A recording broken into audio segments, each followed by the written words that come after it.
Hey guys, welcome back with me again in this channel. On today's tutorial, I'm going to show you how you can go live on Instagram privately. So if you guys didn't know, you can hide your live video or only invite some people to practice the Instagram live.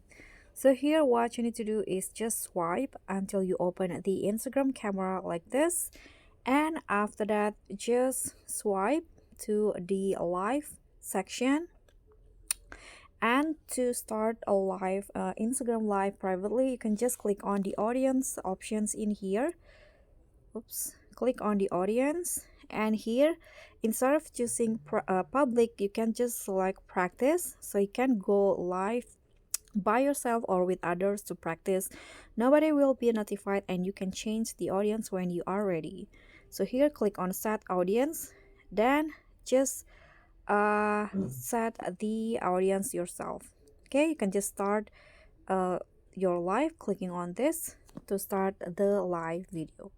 So that's all from me. Thank you so much for watching. Don't forget to like, comment, and subscribe. Also click on the thanks button. Bye.